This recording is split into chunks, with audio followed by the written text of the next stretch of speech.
All right, now, everybody. Quiet, listen to me. We're going to start a show. Now, some of you people have been with me before. You know it's going to be a tough grind, but we're going to have a show.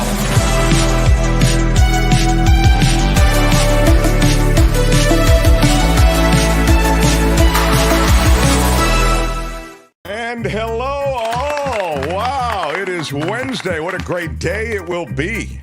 What a great day it has been if you're listening in the evening. And I'm excited. We have some special guests. We also have some special news, breaking news around the presidential debates. We'll get into that in a moment. We have a presidential historian with us today. John Rothmann will join us. And what? That's right. He joins on Wednesdays, and he will be here. Already the chat is roiling with anger and resentment and smartassiness. It's very cool. Yeah. And we're almost closing out the number. I don't know if I told you this, Albert. We have a meetup. I know I told you that because you're going to be at the meetup. But we have a special meetup graphic, an updated meetup graphic. I hope you saw it, and we'll post that in a couple of seconds. But Albert, thank you. Anyway, Albert is here. Kim is here. How are you? Kim has been indispensable to the show. And that's good stuff. I appreciate her presence, particularly on what has been a trying and amazingly pressured week. Something happened last night I have to share with you. It's 2:45 in the morning, and the alarm in the house goes off. Uh-oh. Multiple zones. Yeah.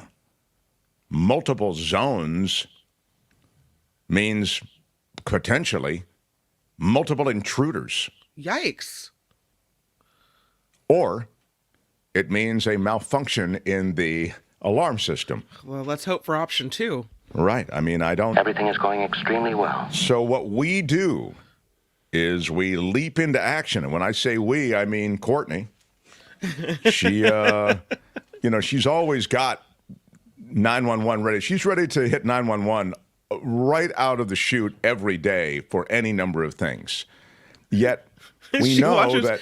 watches a lot of true crime, so 911 is her friend, okay? Yeah, 911, exactly. She watches true crime. I'm sorry, Dave. I'm afraid I can't do that. So the deal is that she calls 911, and she has the cops on the line, and the alarm is going off. And the alarm is alarming. It's very intense. So it's the middle of the night, and as you know, I had my dear friend die. I've had a lot of we've had together a lot of stuff here at the house, and a lot of details about just life that have been creating a tumult. I'll just say it that way. I'll ding you for it. Tumult is probably a ding word, yeah. So the deal is we, into all of this, we, crash land this alarm, and the cops show up because you can't be sure of what's going on. And the cops are there because she's got 911 on the line. They're there quickly. Sure. So the whole thing is like almost taking on a pace of its own. And the first cop gets there, and then 3 other cops get there. Like, there might have been 4 or 5, what do you call them? Squad cars, patrol cars, right. The cop cars.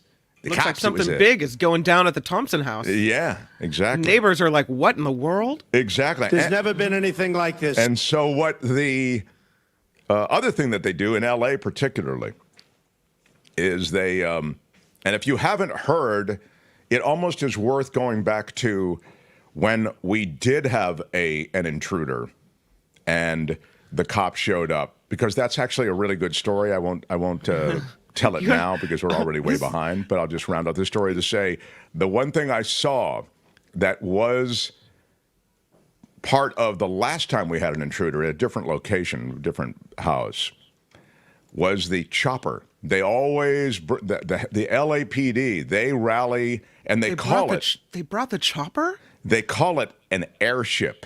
Okay, that's what they call it. And I'd forgotten that they call it an airship until I heard, right. The one thing LAPD is really good at, and there are probably many things they're really good at, but the one thing that they're really good at is branding.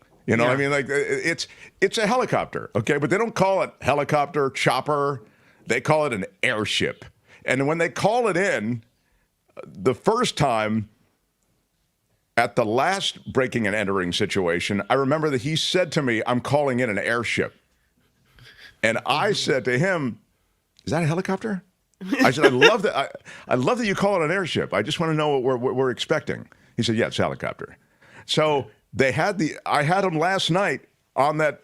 I heard him on the two-way talking about the airship, on its way. So the airship is there.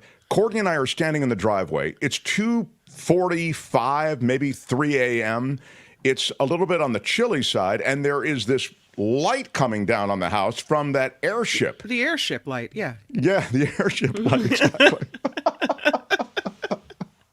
So you should be used to the spotlight. I mean, don't they know who you are? You're kind of a big deal. Thank you. But what they do is they tell you to wait in the driveway, and all of a sudden you're not really part of it. That's one of the things that's most disconcerting. Like, there now, I'm going to say 8 cops in your house, and you're not allowed in there right then. I mean, the reason for that is because if there is an intruder, they don't want you to get hurt, and also you could get in the way of them trying to take out a possible intruder. So sure, the whole thing goes on. It was they were really great. They cleared the house, of any kind of, but they've been everywhere now, and it's just sort of like you feel as though getting the house back to normal takes time. So it's been one of those nights, and it clearly isn't some kind of malfunction on the part of the alarm, but we don't know what it was, and so wow. Yeah, we have processes and protocols and standards. Right. I can almost hear that call come in with the dispatcher saying, "It's the Thompson house. Remember, he emceed the police event. Friend of the chief. Everybody out there now. Go, go, go. Move." I was thinking maybe somebody will recognize me from the, but nope. No. Nope. I'm sorry, Dave. I'm afraid I can't do that. So, Well, now course, I'm fascinated by the story that you didn't tell, which was the time the actual intruder made his way in. What should I do, Albert? I have so much news to do. I don't know if I can, if I have time to tell. We should tease it, and we'll probably not get to it, but then we'll keep on teasing it. Good. That's exactly it. Okay. Let's Also, I like to think that they were just excited. They're looking for any reason for the airship. Like, that's what I got from this whole story. Like, oh, something's happening. We need the airship right now. I do, Albert, think thank you. that there was a quality, and I told Courtney this, of it being a slower night. I mean, that's the only reason you get that many cops at your house, right? But I am now a little disappointed that when the cops show up, they don't recognize me. Yeah, they don't recognize me anymore. They don't. Hey, which one do you use, Mark Thompson?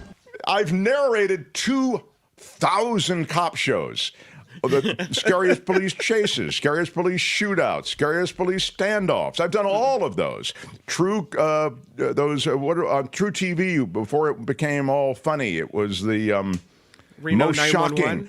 Most shocking, most daring, top 20. I mean, hours and hours and hours and hours. And still you guys just...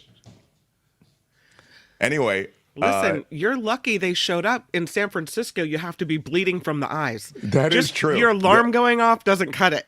No, that is true. Yeah. I guess a little bit better. Yeah, alarm's going off and I'm being knifed. And... Exactly. I mean, can't you file a ward report off in the the morning? intruder on your own? Do we really need to send the cops out? They robbed my entire house of everything. Yeah, and No. But why do you need us there now? They would ask. Mark, do your neighbors hate you now? No, that's a good question. You think the neighbors hate us, Courtney? I think one of them wrote to me. One of them did? Mm-hmm. Oh, what did they say? One of the neighbors wrote to Courtney. And they said, was that helicopter over your house? Yeah. Was that helicopter over your house? And Courtney responded, "I'm sorry, but you mean airship?" First of all, it's an airship. I hope you told them. Yes. Yeah. Anyway. Probably hate you, but not Courtney, is what Karen says. All right. I think there is some truth to that. All right. Anyway, that was what happened last night. It's been one of those, wow. My eyes are deceiving me, but Mark, with glasses, hair resembles Larry King. No. Really? What can you tell us about the scene? Wow, who knew the day could get worse? Who knew the day could get worse? Larry, somebody thinks I look like you. What can you tell us about the scene? Yeah, I don't know. Larry King looked like an old guy. You don't look like an old guy. Yeah, thank you, Kim. You're in your prime. Kim, how are you? You look Thank young you. and virile. Thank you. Well, Come it's on. really getting better. Whatever you're taking, keep taking it. I love it. Alan Keep piling Rossi on the good stuff. Yeah. used to be my pal, Alan Rossi, but not anymore. The Mark Thompson Show. Now, Albert, to make a long segment longer, that before we actually get to the meat of things, I'd like to revisit the special major announcement over the special event that we have. A major announcement from the Mark Thompson Show. A major announcement. It is our June Swoon meetup. It is going down. It's a virtual meetup. You never need to leave your home, your bedroom, your kitchen, wherever you are. In fact, you can start the June Swoon meetup because it is virtual. It's a Zoom meetup. You could start it in the kitchen, then go to the bedroom, whatever you want. You never even have to appear on camera. But mostly, we want to visit with you. So it's June 3rd, 6 p.m. to 8 p.m. It is a 2-hour event.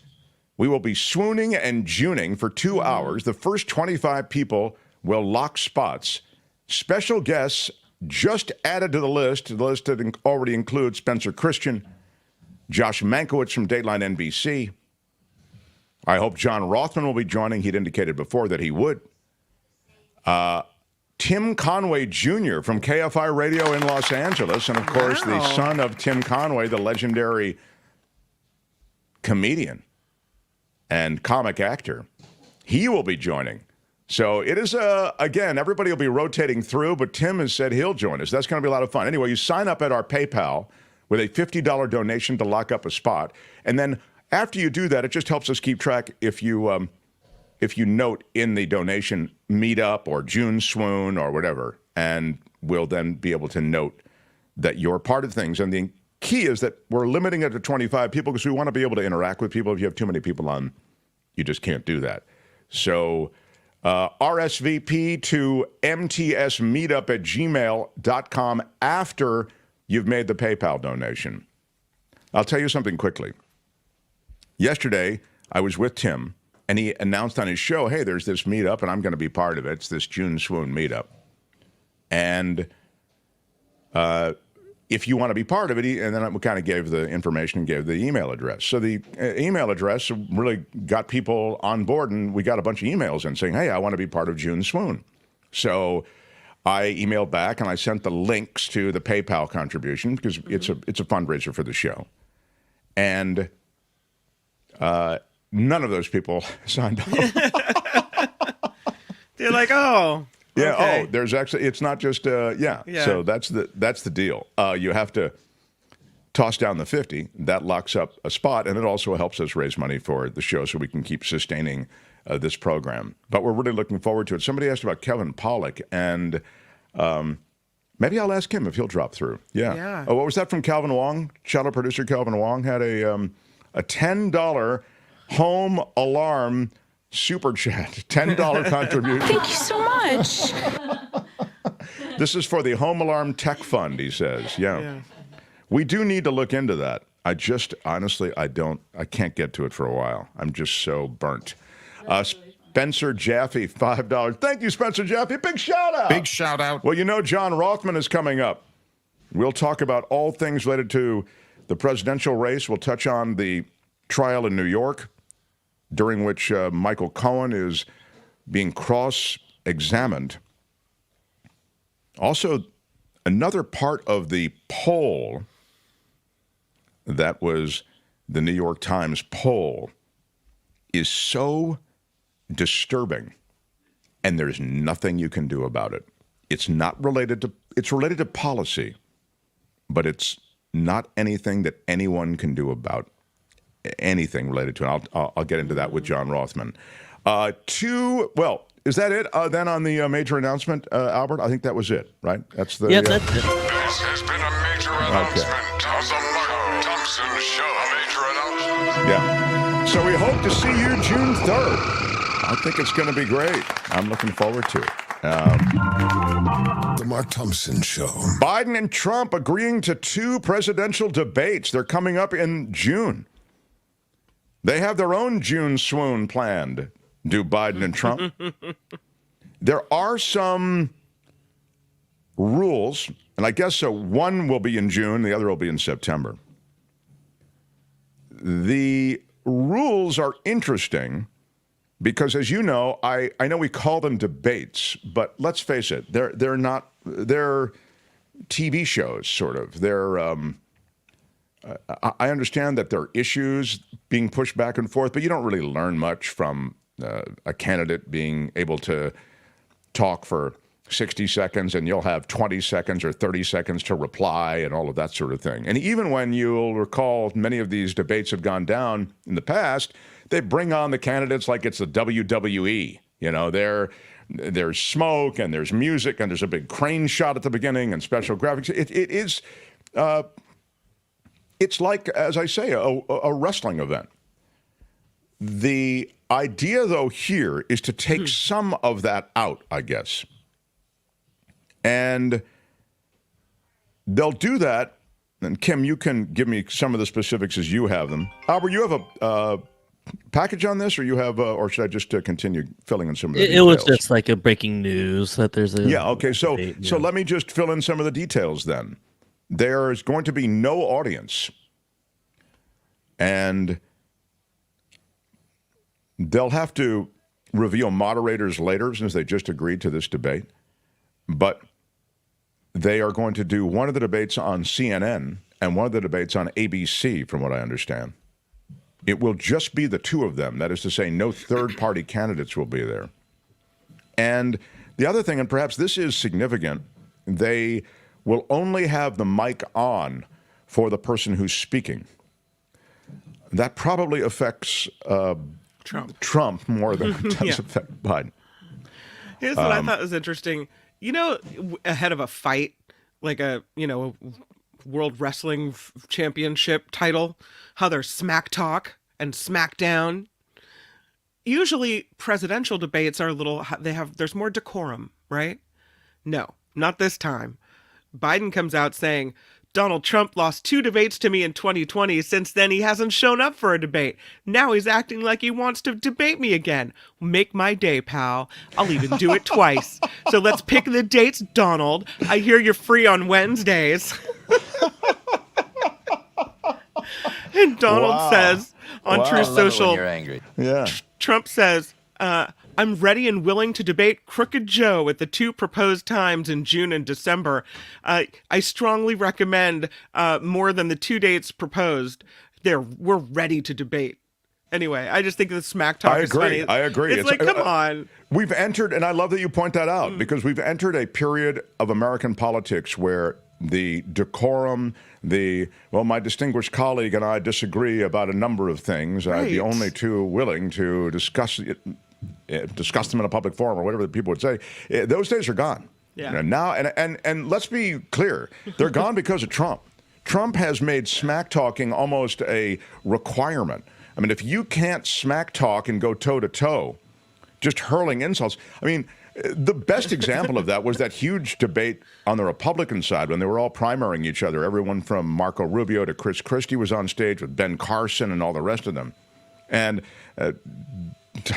Donald Trump just went after everybody, but he really singled out like Marco Rubio and these wildly diminishing things that were said on stage. I mean, he lacerated everybody. And at the end of it, he came out on top. And that reflects a desire on the part of the public for strong rhetoric and even insults. It's kind of I'd suggest it's the media environment born of the TV talk show.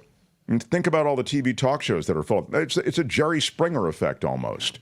Anyway, but they have gotten this worked out, and there won't be an audience there. So you won't have the kind of cheering and egging on that kind of activity.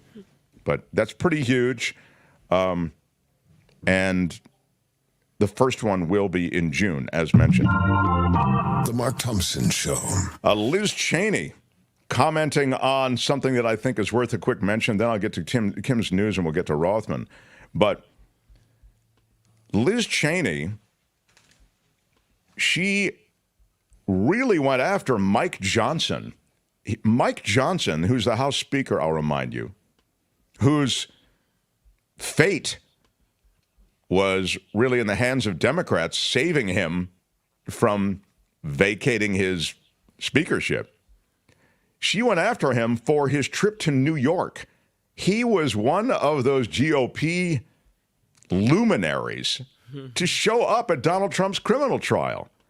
They show up at this hush money trial in New York, and there at the courthouse is this gaggle of Trumpies. And if you look at them, they're all wearing the Donald Trump red tie, navy blue or dark jacket. And Cheney, I mean, it's as though it's the uni that they're all showing up with now. I mean, it really almost looks cultish. Anyway, Cheney said this in a post. I have to admit, I'm surprised that Speaker Johnson wants to be in the, quote, I cheated on my wife with a porn star club. I guess he's not that concerned with teaching morality to our young people after all. It is true that the Republicans look the other way on the hypocrisy of supporting this guy. Now, if he's your guy and you just want power back, and you want power back for any number of reasons associated with corporate interests, associated with religious interests, you want to make this, again, a Christian nation, you want to kind of, you like the fact that the Supreme Court overturned Roe, and you feel that women, not only shouldn't have reproductive rights, but you can let the courts decide what rights they should have, then you don't really care about the flaws associated with this guy who is on trial. And that's kind of what's happened. It's a power thing. They want power. So Joe Walsh, who ran for president for a heartbeat, said, Johnson attending Trump's trial today is pathetic, but it's the smart thing to do politically. He's a Republican. The GOP base, the vast majority of Republicans, believe this trial is BS. So do many independents. So that's kind of the view. I mean, if you also kind of buy into in any way this, it's the Biden Justice Department, this is a witch hunt, no, then this sort of underscores that.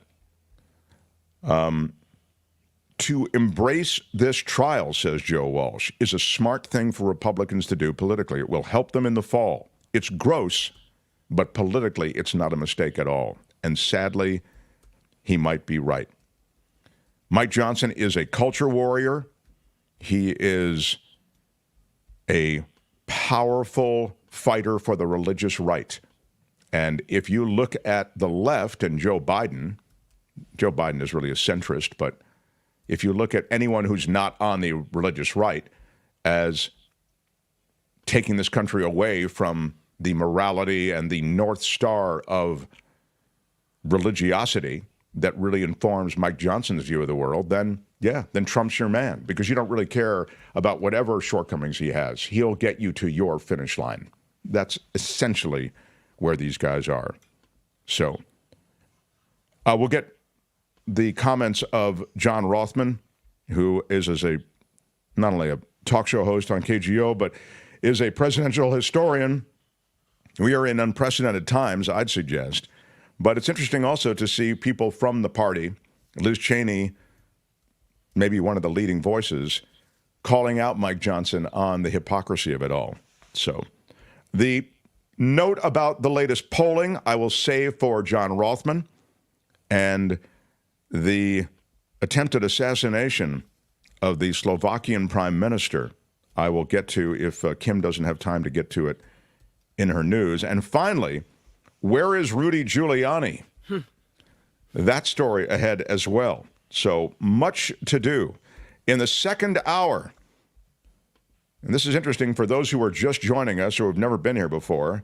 We're sort of a news-centric, politically-centric show, meaning that drives a lot of what we do every day, although I think we have some fun along the way.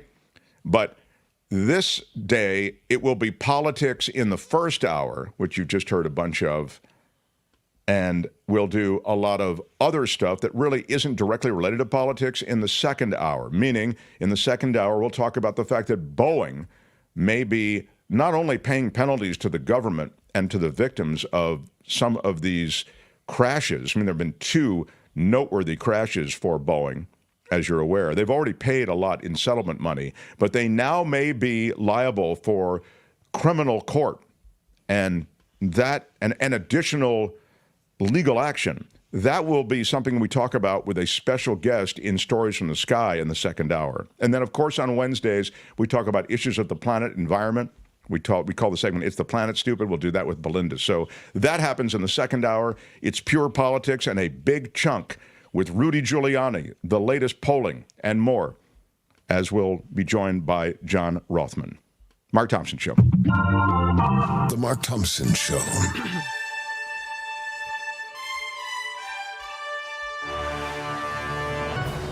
On the Mark Thompson Show, I'm Kim McAllister, and this report sponsored by Tenuta Vineyards. Yes, yes, yes. Let's get right to it. Here's a picture of them. They're already pointing. No, this is an old photo. But yes, it is true. As Mark mentioned, President Biden and Donald Trump are scheduled to debate in June and again in September. The two will participate in a CNN debate June 27th in Atlanta, a second debate hosted by ABC News on September 10th. The debates were scheduled hours after President Biden challenged the former president in a video posted to X. Trump responded saying he's ready and he's willing. Wow. Yeah, I'm telling you. Smack talking begins. It is a smackdown. Well. President Biden and the Biden administration, sending a new billion-dollar weapons shipment to Israel. The administration announced the package today, yesterday, after a week after the White House paused a shipment of bombs to Israel after the IDF announced an assault on the city of Rafah, where more than 1 million Palestinians have fled to avoid the war. The United States has stressed opposition to an attack on Rafah, saying that could cause widespread civilian casualties. Inflation cooling slightly, but prices still high. Consumer prices up 3.4% for the previous 12 months. That according to the Bureau of Labor Statistics. The cost of gas and shelter accounted for more than 70% of the monthly inflation numbers. There is testimony resuming in the murder trial of a Massachusetts woman accused of running her police officer boyfriend over with her car and leaving him to die. Karen Reed, not our Karen Reed from KGO, a different Karen Reed, has pled not guilty to second-degree murder and other charges. The prosecution alleges she hit John O'Keefe with her car outside of a home in Canton in 2022 after a night of heavy drinking. The defense believes he was killed in the house and then later placed on the lawn. That's the story that Courtney updated this past week in True Crime Corner. Yeah, it's a lot of attention to that trial. Prosecutors in Arizona claim they have spent weeks trying to locate Rudy Giuliani to serve him with an indictment. And the indictment involves his alleged part in a fake elector scheme meant to overturn the 2020 election Arizona results. The Office of the Democratic Arizona Attorney General told the Washington Post has tried repeatedly to serve Donald Trump's former attorney with the summons. They can't track him down in New York City. They went to the building where Giuliani lives, and the people at the desk say, sorry, we're not allowed to let you upstairs. And no, we're not allowed to take any summons or any court documents. So you're just going to have to wait. They've been waiting outside the building. They've been trying to get a hold of him. He's hiding. He's laying low. And he's a different guy than he used to be. I saw somebody meaning he's just he used to be a prosecuting attorney. And mayor of New York. And this guy is and now he's this lawless guy who's evading subpoenas. I saw in the opening, you can never tell if somebody's being sarcastic. but I saw someone in the opening remarks of the show saying, how can you go after Rudy Giuliani? He served this country so, admirably. I'm thinking, really? Okay. I mean, yeah. It's not necessarily a... First of all, I would suggest to you that he's been dining out on being mayor of New York during 9/11 for a long time. But if you actually go back and look at the history of Rudy Giuliani, he was a crusading prosecutor, but he quickly became someone who was an election denier and a henchman, perhaps the lead henchman for Donald Trump and for any number of lawless acts. And I would say it's hard to pick, but maybe most egregious. And egregious is a ding word. Yeah, but I would most say so. egregious might be the way he smeared those poll workers in Georgia. That was outrageous, and he continues to do it. They had threats on their lives. They had to move multiple times because of Rudy Giuliani. So that's an easy right and wrong, okay? This is not one of these nuanced type situations. For that reason alone, he should be damned forever. I have no sympathy for this man. He is a despicable character in American history now. And whatever righteousness he had years ago, he has more than washed that away with his acts under Donald Trump. Yeah. Well, we'll see if they can find him. Apparently, Good day, sir. Bit of a challenge. You imagine him darting from elevator to car, to the WABC building. Well, I guess he's suspended there now. He doesn't have his WBCs anymore, but you're right. That's what people do who are ducking subpoenas or ducking any kind of official document from law enforcement. From secure garage to secure garage and nowhere else. In local news, because I know we have to get to the John Rothmann segment, so let me just tell you that there's major progress to report on the collapse of the famous California road Highway 1, reopening Friday morning, 8 days sooner than expected. Governor Gavin Newsom says crews have been working day and night to repair the collapse that happened over Easter weekend when a chunk of roadway fell down a cliff and into the ocean during heavy rain, cutting off access between Carmel and Big Sur. A signal has been installed so traffic can alternate in both directions while crews can start work on the next phase of repairs there.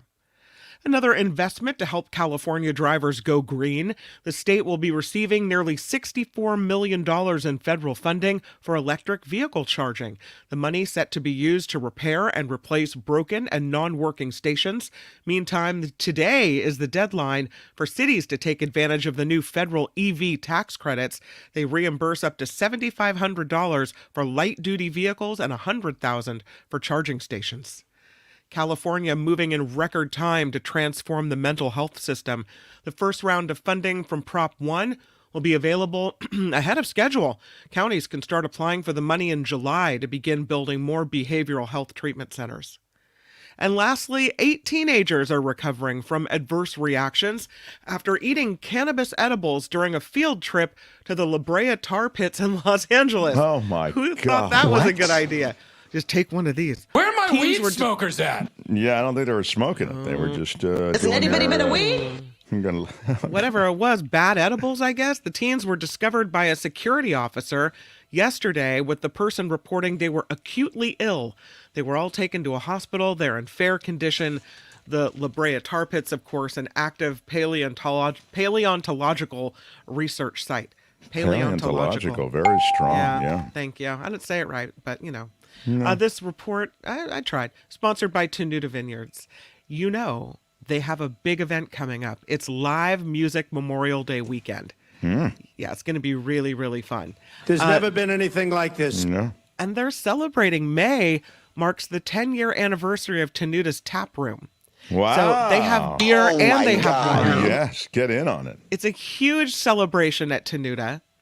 And you get the discount, the Mark Thompson Show exclusive discount. That's for you.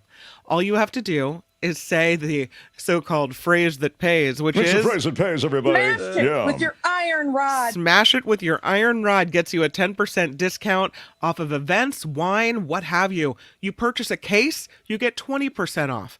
So you can call Rich at 925-699-4576 and tell him to smash it with his iron rod. Or you can email him, Rich at Tenuta, T-E-N-U-T-A, TenutaVineyard.com, and make sure you tell him to smash it with your iron rod. Smash it good, Rich. I'm Kim McAllister. This is The Mark Thompson Show. The Mark Thompson Show. I am getting emails even now at our MTS meetup at gmail.com. People who are inquiring about spots. There are a handful of spots left. If you want to join our June Swoon virtual meetup with special guests, we'll be Juning and swooning for 2 full hours, 6 p.m. to 8 p.m. Pacific time. It is June 3rd. The first 25 people will lock spots, and after that, we close it out because we just don't want too many people on board. We can't really visit with, more than 25 people. Sign up at our PayPal. The PayPal is underneath all our videos. Just click on the PayPal, donate $50 to the show, and then you'll lock your spot. Please note with your donation, Meetup or June Swoon or something to indicate that that's the reason that 50 is coming in. And you can RSVP as well to say, hey, I did it, MTS meetup at gmail.com. Jump on it, and as I say, there are a handful of spots left. So hopefully we'll see you on June 3rd. Yeah. The Mark Thompson Show. This guy is the former talk show host on KGO Radio. He's also a lecturer and presidential historian. How about it for John Rothmann? Boy, if a time needed your analysis and a period of American history, it is this one. As Kim said, 2 smack-talking candidates for president. They will now debate. I don't know if there's much of an exchange of an idea with debates. It seems more of a TV show than anything else. But they have taken the audience out, John, in this particular iteration of presidential debates. And perhaps in so doing, maybe some of that stuff that just makes it kind of more a wrestling event than a debate, some of that stuff may be removed. Your thoughts on that? And then I want to get to this new poll and the Manhattan trial and a lot more. First, I'm going to be with you on June 3rd. You just tell me the time, and I will be present. I love that. Love that. There was no audience in the Dewey-Stassen debate in 1948. There was no audience for the Nixon-Kennedy debate in 1960. There was no audience for the Ford-Carter debate. At least some of them, in 1976. Traditionally, there are not audiences. So this is a good thing. I'm glad it's going to take place in June, early enough before early voting and before the conventions. And then in the beginning of September, I think it's September 10th, again, we have that opportunity. What is interesting is that they are bypassing the old presidential debate format, which is a good thing, I think. This easily is done by networks. And so we now know that CNN will host the first one on in June, the 27th, and that the second one will be hosted by ABC. I'm happy. Let's see what the format is. Let's see who the moderator is. I was thinking about Mark Thompson, of course, is the perfect moderator. Well, John, you say that facetiously, but between the two of us, only one of us has actually moderated a presidential debate, and it's not you. It's me. Thank you very much. And you may say, well, Mark, what do you mean? You haven't moderated a presidential debate.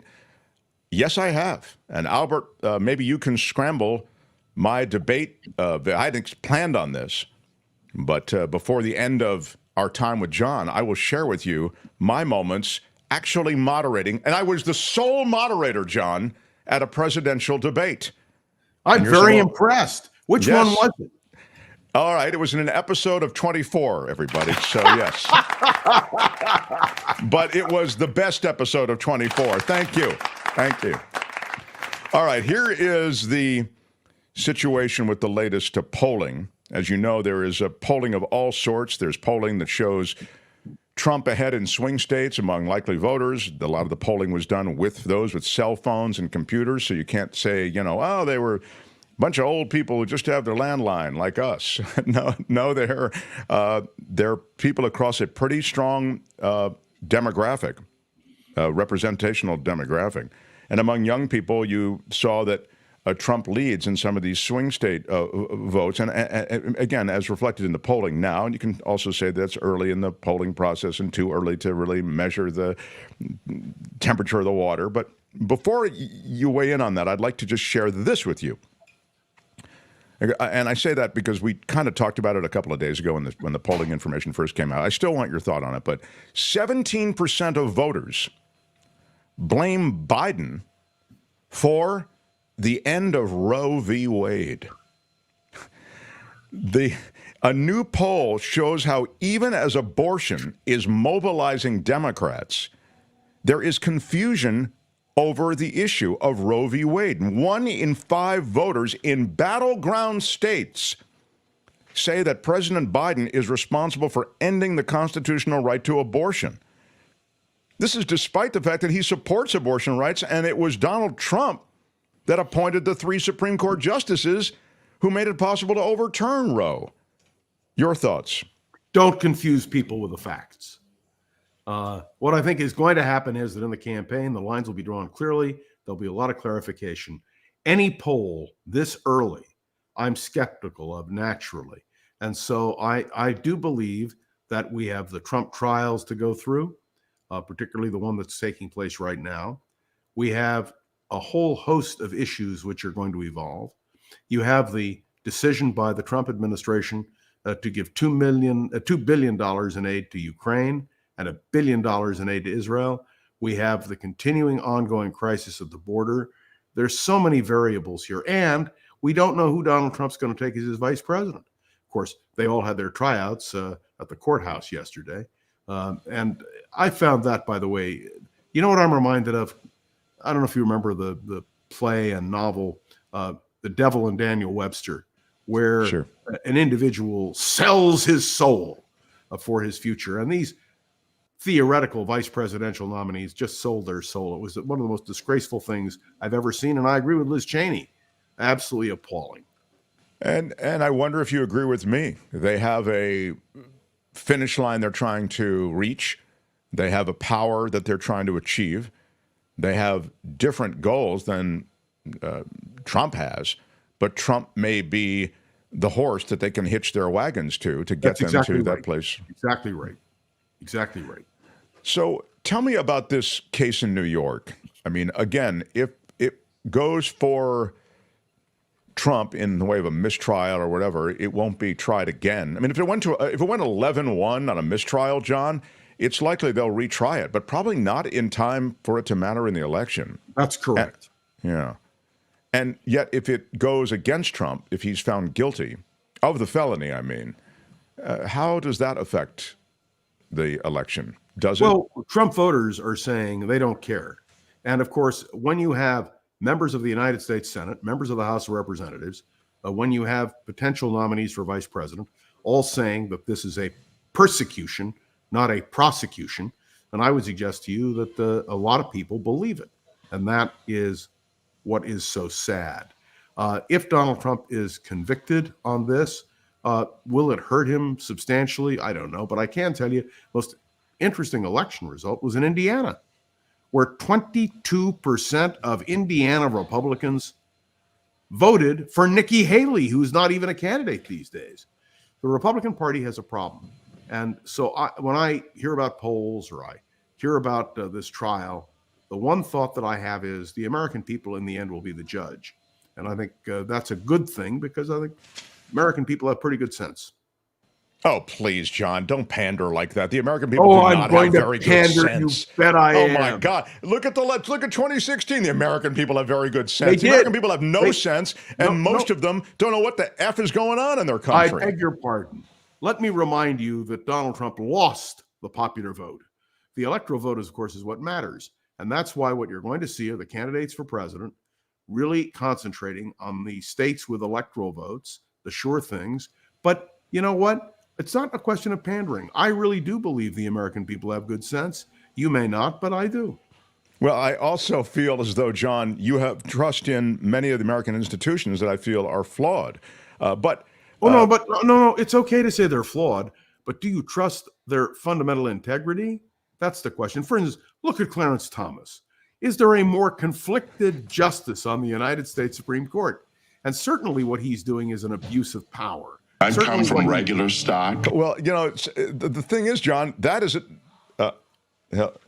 an American institution, the Supreme Court. So you're telling me you don't trust American it now. Institutions are perfect, but you can say that they work. Fundamentally, America, look, during Watergate, the press worked, the Congress worked, the special prosecutor's office worked, and in the end, even the American presidency worked. So I do have faith. I have to have faith, otherwise I couldn't live here. I mean, I understand having optimism, but I also think a healthy amount of skepticism might be part of it. If Randy says good sense, does that include all the Sanders supporters who voted for Trump in 2016? Unless no, hold on. You can't generalize. You have to talk about the fact we have a lot of voters who frankly do not measure up. But I believe the majority of the American people try to do the right thing. Now, I agree with that, John. I mean, I agree. I have faith in humanity in the sense that I connect with other people who are citizens of this nation. But on this point, this is an interesting one because those are people who are trying to do the right thing too, right? Those Sanders supporters. Why do you suppose they were so troubled by Hillary Clinton that they would vote for Trump in 2016? They were angry. They were angry at being excluded. But I have to tell you, when you look at the hard numbers, the simple fact is that look what the American people have done in the states dealing with the question of women's right to choose. States like Kansas, where you would have thought that position would have been eliminated. No, they upheld the right. So I believe not that every election turns out the way I want it, not even that every candidate that I support wins, but that on balance, things work here. That's why you feel safe in your home, despite a middle of the night police call. By the way, we call them egg beaters, because if you remember the old egg beater, when that helicopter went up, that's what it sounded like. Oh, sure. Wow. But I'm only suggesting to you that we have a long way to go. Let me point out on the debates. Remember that Nixon was presumed to be the man who would win the debates against John Kennedy. He came in a gray suit, having lost a lot of weight, having banged his knee, and he lost not on substance, but on appearance. Let me remind you that Gerald Ford and Jimmy Carter squared off. Gerald Ford simply made a mistake. He said Russia didn't dominate Eastern Europe. Remember Mike Dukakis on the question of the raping of Kitty Dukakis, if it had happened, and he opposed the death penalty. There are errors, but then again, you have one-liners like Ronald Reagan's line, "Are you better off today than you were 4 years ago?" What happens in these debates is mistakes are made. When you judge a winner or a loser in a presidential or vice presidential debate, the basic way you do it is by the mistake they make. Let me tell you, between now and November 5th, there are going to be a lot of mistakes. Just to follow up on this, because this is a part of things today also. On 2016, Brian is saying they believe the propaganda. I got bombarded with the anti-Hillary crap. There is a propaganda machine now, so well developed, so beautifully targeted to those independent voters and to those that are viewed as vulnerable based on Google searches, YouTube searches, et cetera, John. You know, they can sector these people in ways that they couldn't historically. There is a lot of misinformation out there. That's what the Russians did in 2016. The Russian interference in the election, and we played those recordings on the air on KGO, those targeted to convince voters and it was all put up by the Russians. You're right. If you ask me about artificial intelligence, that's going to be a major issue in this campaign that no one is even thinking about really or talking about. Getting the truth out, or at least facts out. And by the way, I listen to all sorts of media. I listen to some people on Fox who wouldn't know the truth if it slammed them in the face. The situation internationally is troubling. First of all, you can take a jetliner view of the situation internationally, and you can see that strong men are on the rise. Democracy is on the decline in general. And the Slovakian prime minister, this Robert Fico, Yes. he is someone fighting for his life right now. I mean, I think he took multiple bullets. And they're quite worried that he is going to die. They arrested the suspect right after the shooting. But I always worry, John, that, we are just a destabilizing event away from there being real, a kind of an amplification of some of the problems that we have internationally already. You're absolutely right. Security for presidential and vice presidential candidates is going to be very important. And there's no doubt the Secret Service is doing its best to ramp up, as they always do. But I go back to 1968 and the variables. Some of us are old enough to remember 68, when the Tet Offensive took place, when Martin Luther King Jr. was assassinated, when Bobby Kennedy was killed, when the country seemed to be coming apart at the seams. And my point is, we have to do everything we can to inform the electorate, let people know what's going on, and hopefully people will make the right choices, whatever those choices are. I was very interested yesterday when the question of a cult around Donald Trump came up. And frankly, that is exactly what it was called yesterday. It's a cult around Trump. It's very hard to break. And we have to do everything we can, not to convince everyone, but to convince a majority of people. And I think that's going to be the key. And by the way, those 22% of Republicans in Indiana who didn't vote for Trump and voted for Nikki Haley, they're the ones who are on the fence. They're the ones who are going to make a difference in the election. So I'm very interested. I'm not yet prepared to call the election one way or the other, but I am prepared to say that all of the mistakes and the positives and international events are going to come together. Look, Biden not only just proposed a $2 billion aid package for Ukraine, he proposed a $1 billion aid package for Israel. He is pursuing tariffs against the Chinese, and people don't understand the huge impact that will have on the American economy as well. There are a host of variables here. By the way, I did not mention the issue of global warming. And I know you're going to do an environmental segment, but we have just had in April the hottest month in recorded history. And people do not or are not aware of the impact globally, because in places where the heat is rising and where water is scarce and food is scarce, we're heading for an explosion internationally in which we are going to play a central role, but where we may find ourselves subject to all kinds of attack. Well, that's a multifaceted point you just made. I would say two things. One is the American electorate, sadly, doesn't care about climate. They don't care about the climate crisis. I mean, not yet. Yeah, not yet. And that's by the way, you heard what happened here in Northern California in Sausalito, where they're now saying Sausalito is subject to landslides, which is true. And also the whole port area may be subject to the rising sea levels. So community by community by community, we are going to be impacted. And hopefully, it's like Vietnam War. You remember it was when Walter Cronkite got on TV every night and talked about what the casualties were, that people finally understood the impact of the war in Vietnam. I think the same thing applies to weather. Yeah, the same thing applies, but it's a far less rapidly developing story. I mean, community by community, you're right. But I mean, San Francisco has to build a whole seawall because of it. Let's face it. I mean, it's not I think it's indisputably the case.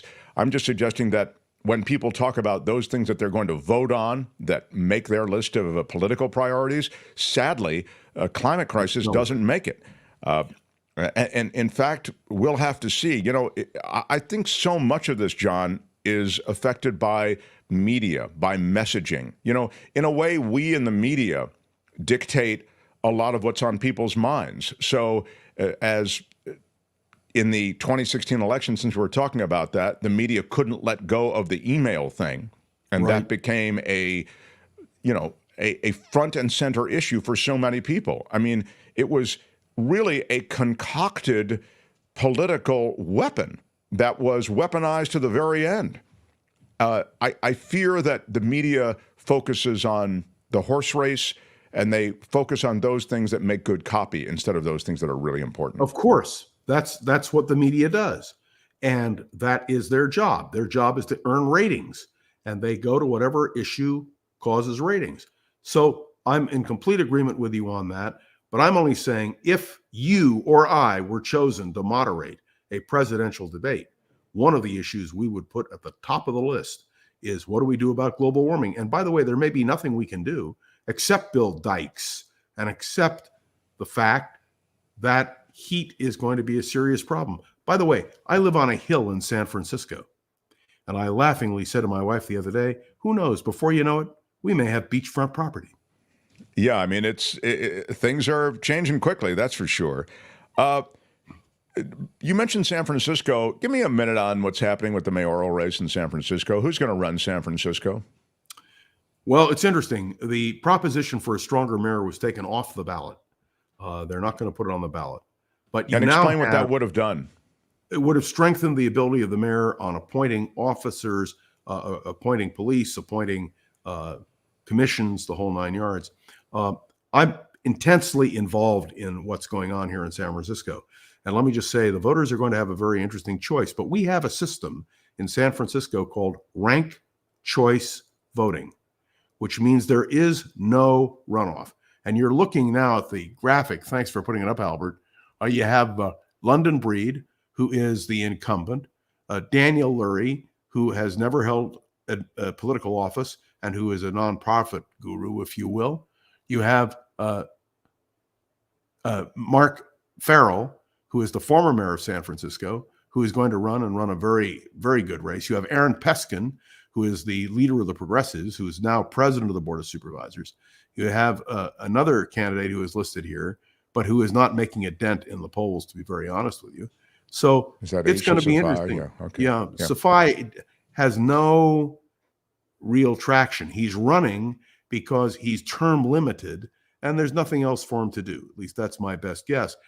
When you put him on a spectrum, Safai is to the left. Breed has been on the left, but is now running to the center.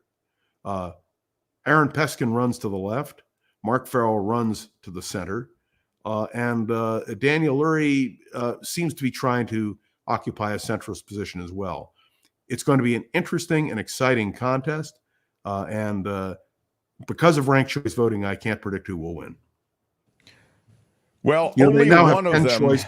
You have 10 choices now. It's just appalling. Yeah, the ranked choice voting is something that is the wild card in San Francisco. John is so right to speak to it. Only one of them has been on this show. Mark Farrell. That's right. And for that reason, this show... Go ahead. We're going to throw our support behind him, John. He's been the only one who's been on. I will tell him I'm going to see him in a few hours. I was with him the other night as well. He is gathering the support of most of the moderates in San Francisco.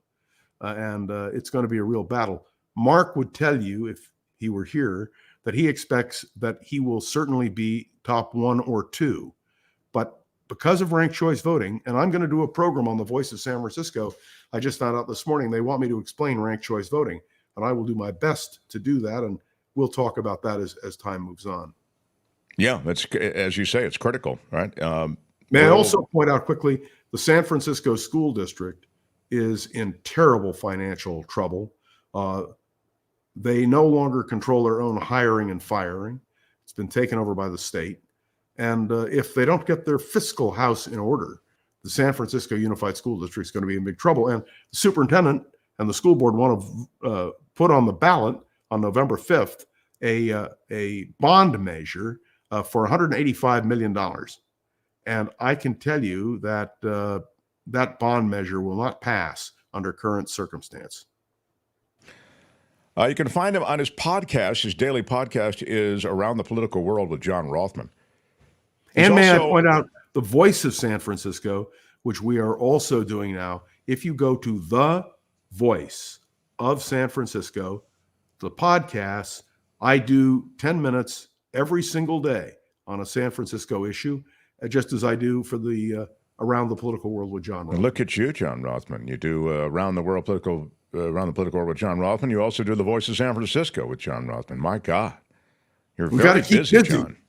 Yeah, but you know what's sad? I know we got to close. What's sad is that there is no talk radio in San Francisco, so there is no interactive ability.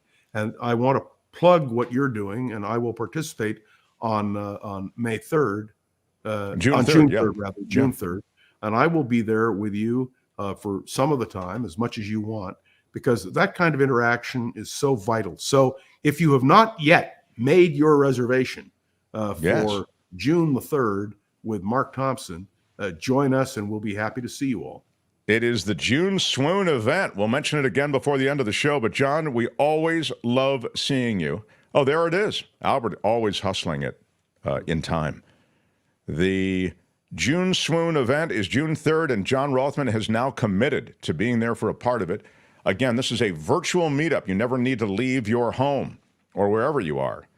6 p.m. to 8 p.m. Pacific time. First 25 people will lock spots. We only have a handful of spots left. So grab it now. Sign up at our PayPal, $50 donation to the show. You'll lock up a spot. And then note with your donation, Meetup or June Swoon. And you can also RSVP to say, hey, I just hit the PayPal, mtsmeetup@gmail.com. And the PayPal is underneath all of our videos. So you can just click on that and make a contribution. Before I go, I just want to remind people, do contribute to the Mark Thompson program. The reason this exists is because it's supported by you, by all of us. So I urge people, if they have not yet signed up for the meet and greet, but if you can't get into the meet and greet, you can certainly give to the Mark Thompson program, and they'll put that up so you know where to send a contribution. Yeah, thank you so much. We are Patreon and PayPal dependent. You're so cool to realize that. Yeah, we're really audience supported. So I thank you for being so aware of that and reminding us and the audience of it. And I'll see you next Wednesday for sure. Looking forward to it, sir. And we'll listen to you in all the places you can be heard. John Rothmann, everybody. Thanks, John. Thank you. The Mark Thompson Show. The Mark Thompson Show. It was great. I loved it. How would you handle this? We could try ignoring it, sir. Morning. You cannot say you love your country. Where are my weed smokers at? Stay at home and get baked. Right on, everybody. Right on. Wow.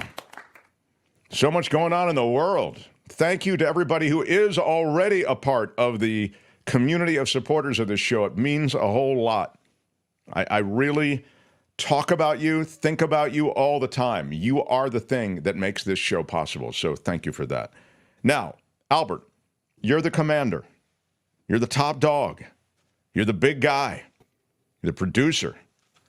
What would you like to do, sir? We have, as usual, much to do and not a lot of time to do it. Whoever is producing this thing has no idea what they're doing. What would you like to do, Albert? We'll probably have to get the stories from the sky here, and then we'll do a supersized news at the bottom before Belinda. Great. We have a guest for Stories from the Sky. So let's get right to it. This is Stories from the Sky. We have clearance, Clarence. Roger, Roger. What's our vector, Victor? Enough is enough! I have had it with these monkey-fighting snakes on this Monday to Friday plane!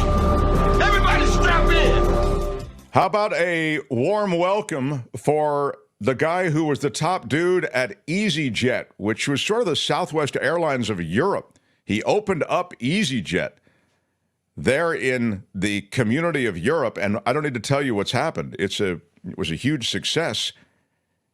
He is so generous to join us to weigh in occasionally on some complex aviation issues. He's Patrick Weil, everybody. Hey, Patrick. How are you, sir? Hey, Mark. How are you? Good. I just wanted to offer my well. condolences for Sam Rubin. And I know he was a friend and colleague, so I just wanted to extend that to you before we get started. That's so lovely of you. Yeah, Sam was a dear friend, and it's been a very tough week, and I'll tell you, I'm still not over it, and so I really appreciate your warm sentiments, so thank you for that. I want to ask you... 33 years with KTLA, so I, part of the family on my side, I'm an Angelino through and through, so... Yeah, Go ahead. exactly. Sorry about that. And he's part of the fabric of Los Angeles and of show business, I would suggest. Absolutely. Look, there's a lot going on in the world of aviation and air travel, commercial air travel, commercial aviation. But I think what's happening at Boeing, which at one time was sort of this, it was a Tiffany type brand. Boeing was top of the game. There was a confidence you had in Boeing. It was an economic engine in America. And now you find all of these issues and whistleblowers that are revealing the kind of shoddy workmanship and the farming out of various assembly line things being done with Boeing, and how they look the other way deliberately on issues regarding maintenance and quality of work. They now could be facing criminal prosecution over these 737 MAX crashes. Can you speak to this company, how far they've fallen, and then we can get into what may happen? Well, I'm trying to get myself caught up in it because it's changing on a daily basis. I mean, I've read the government's approach to this is in a criminal sense. I just don't know in that case who is the person that would be prosecuted. Would it be a person or the company or the combination of both, or how that works? And the airlines, for instance, if say a mechanic missed something, an airplane crash, that person would be responsible based on their license to perform those services. So I'm not entirely sure how that would proceed if it did proceed. But Boeing is an absolute disgrace right now. It's interesting that you say that, because I think of, I hadn't thought of it until you just made the point, so thank you. I think of other major corporate malfeasance that goes on such a grand scale that it's very hard to tag one person for it. Who do you prosecute? The CEO at the time? They have a new CEO. Do you prosecute the CEO that was the CEO then? Is it not the CEO? Was it happening below? You begin to get into the weeds of who do you possibly bring in on a criminal prosecution? Yeah, I would assume it would probably be the department heads to start with. They would be the buck stops with the CEO, of course, but in these particular, with the one with the 737 MAX, and now another one with the 787 program, which is now almost standstilling to a trickle of aircraft being produced. I think I read this morning a total of 7 737 MAXs were built last month. So this would have been down from 24 a month prior to that. And cancellations too. Lots of cancellations.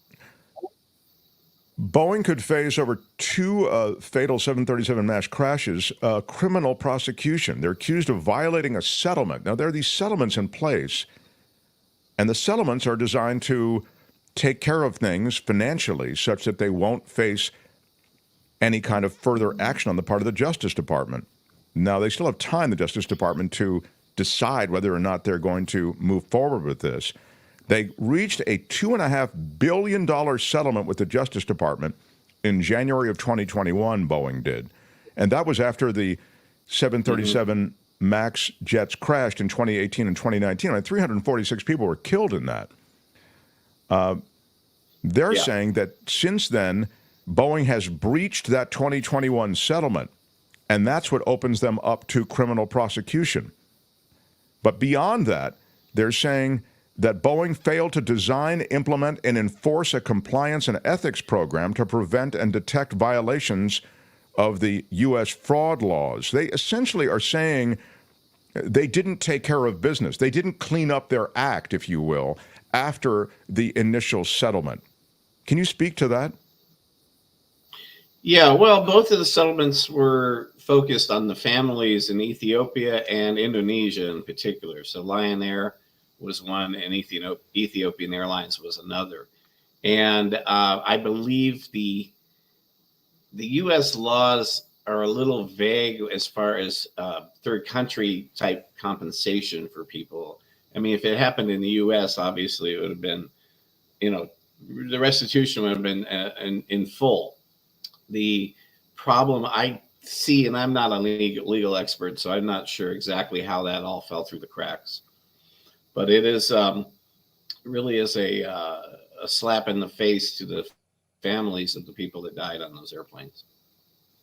Yeah, I mean, they were called upon to basically get their act together, and then you see the, what is that called? The door, they have a word for it, the plug or whatever. It's a plug door, but it blew out, and that's amazing that happened in itself. So yeah, and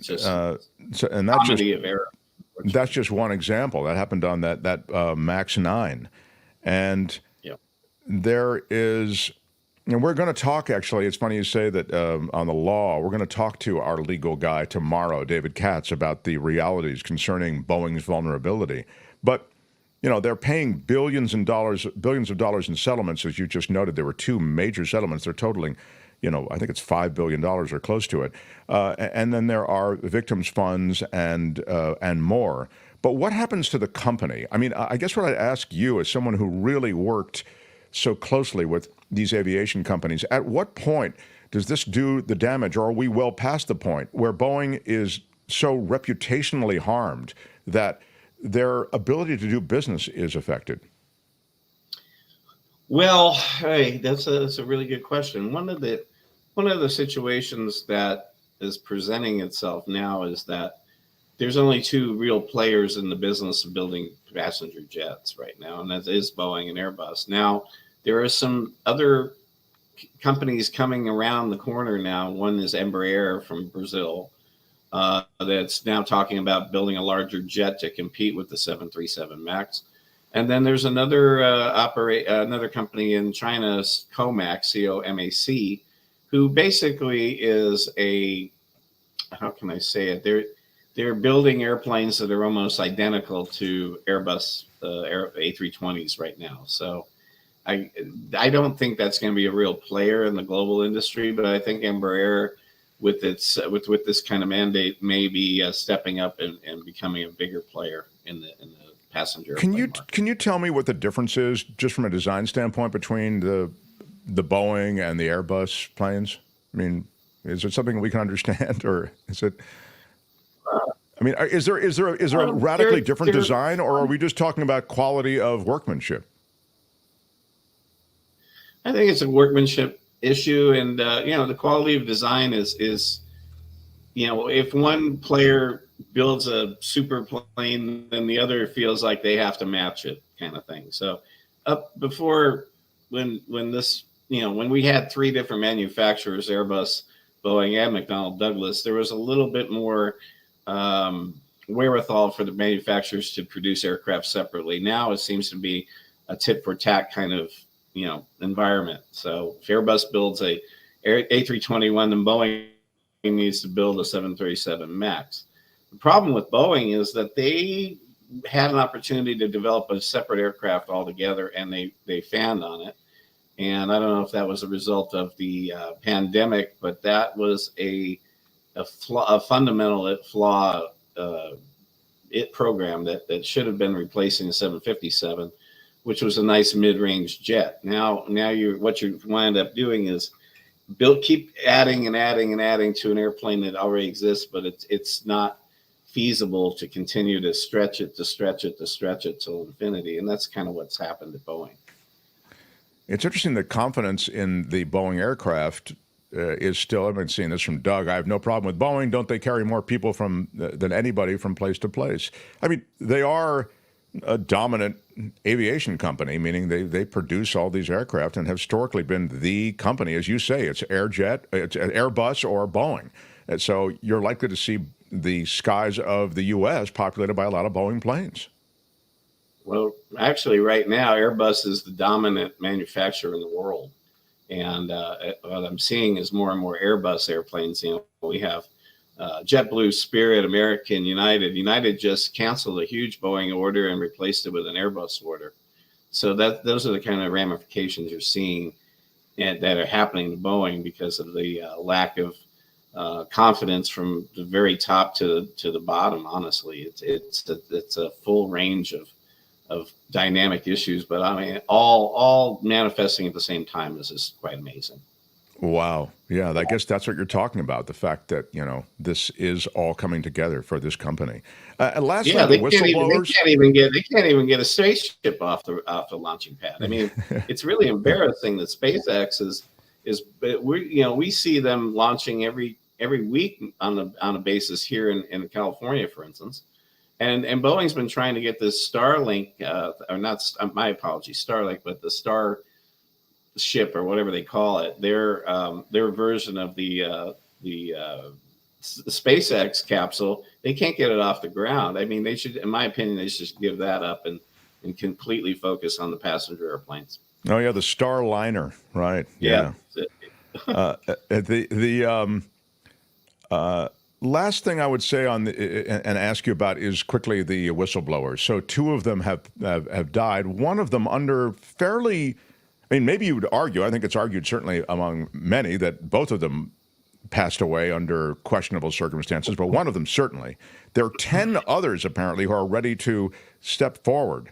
I guess the company's got real issues with the number of people who have witnessed and been part of things that they were not comfortable with from the standpoint of maintenance and the production of equipment that goes onto their planes. Yeah, no, I mean, the thing with, if there is any further whistleblowers, they should have complete anonymity to that and not be revealed. I mean, they really have to go under the cloak and dagger, in my opinion, at this point, because they're just opening themselves up to what has happened. I mean, there's no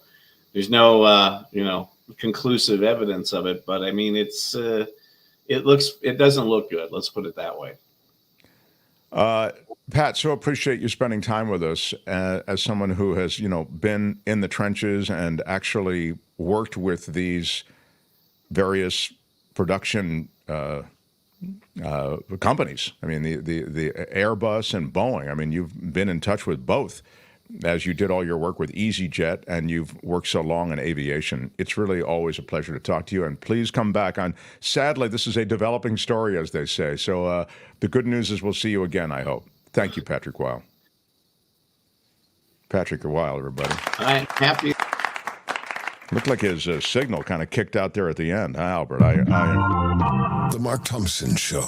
Yeah, Pat's signal kicked out. Did you want me went to frozen there at the end?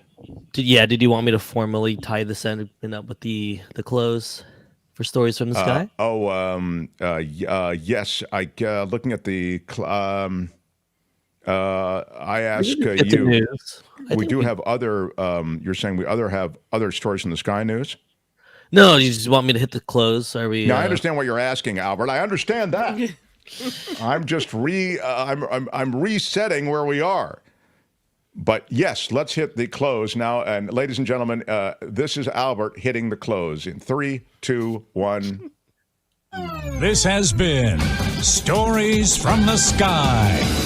The captain has turned off the seatbelt sign, and you are now free to move about the cabin. Wow. Well done. I mean, he's hit the close a lot, but that was really well done. I thought, as hitting the close goes. So I'm just trying to get to Belinda on time, so I think we should get to some news here. Oh my God, Albert. I don't know how this happens. We get way behind. All right. Whoever is producing this thing has no idea what they're doing. I don't think it's Albert's fault, which is a really odd thing for me to say.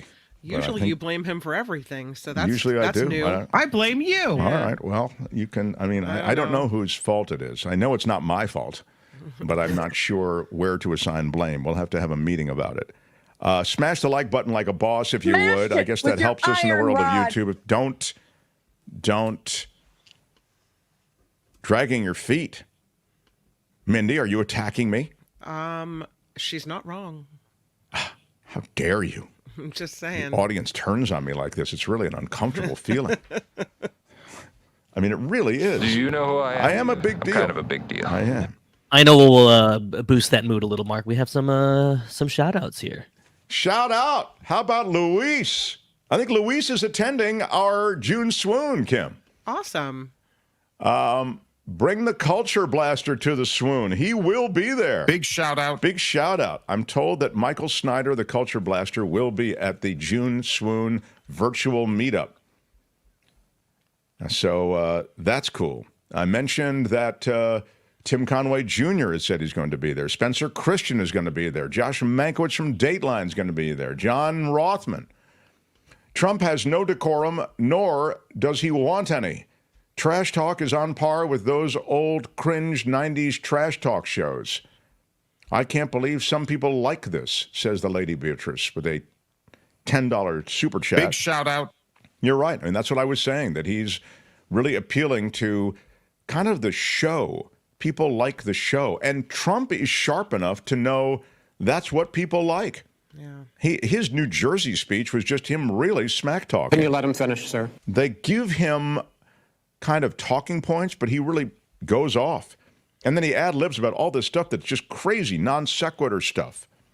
But anyway, that's the... I think I'm the most honest human being, perhaps, that God ever created. That's right. I did everything right, and they indicted me. Luis, Rudy is at the Porn Palace where he held that press conference and delivered all that election fraud evidence. Big shout out. Thank you, Luis. Yeah, that's a very possible. Maybe they're delivering his Arizona subpoena to the wrong place. And Rampage Radio SF, $5 super sticker. Big shout out. Thank you, Rampage. You guys have really stepped up. I'm not gonna cry. I'm not gonna cry. Thank you. Gail Guthrie says she just got back from Tennessee and flew on a 737 MAX. She was a little nervous, but all went well. By the way, gas is around $3 a gallon for regular and diesel in Tennessee. Oh, wow. Yeah. It's definitely cheaper. I was back in Washington, D.C., same deal. Yeah, it's just, But everything's a little more expensive out here in California. Mars said, any thoughts on the quality of space capsule? It failed its parachute test years ago. Faulty valve delayed the launch. 2 astronauts are going to be on this. Now, that was clearly a super chat for Patrick. Well, yeah. Yeah. So big shout out. Thank you for that. Albert, did that come in during the conversation? I just unstarted. I have to double check on when that came in, because that could be something else I can blame you for delaying on a question that. Really then the answer is no. No, it came after he was gone. Yeah. Oh, it came after he got. Okay.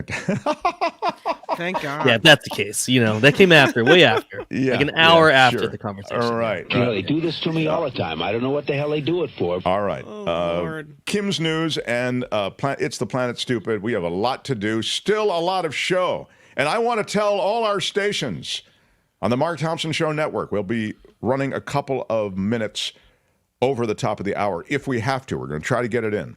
But I offer that information to you now. All right. Anything else, Albert? Okay. We're good. Mark Thompson Show. Hey, which one do you use, Mark Thompson? Who's Mark Thompson? The Mark Thompson Show.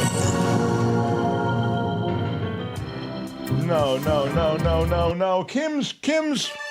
Thank you. Oh, my God.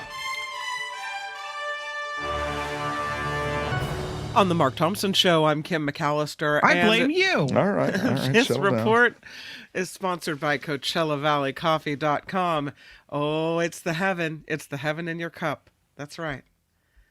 We've talked about this before, but we'll talk about it again because it's coming. President Biden and Donald Trump are planning to debate in June and September. The two to participate in a CNN debate June 27th in Atlanta. The second debate hosted by ABC News September 10th. The debates were scheduled hours after President Biden challenged Trump. In a video posted to X, Trump responded saying he's ready and willing to debate, quote, Crooked Joe in June and September. Oh, my God. Can you let him finish, sir? The opening statements are underway in the corruption trial of New Jersey Senator Bob Menendez. Took nearly 3 days to select 12 jurors and 6 alternates after attorneys went through an initial pool of about 150 people.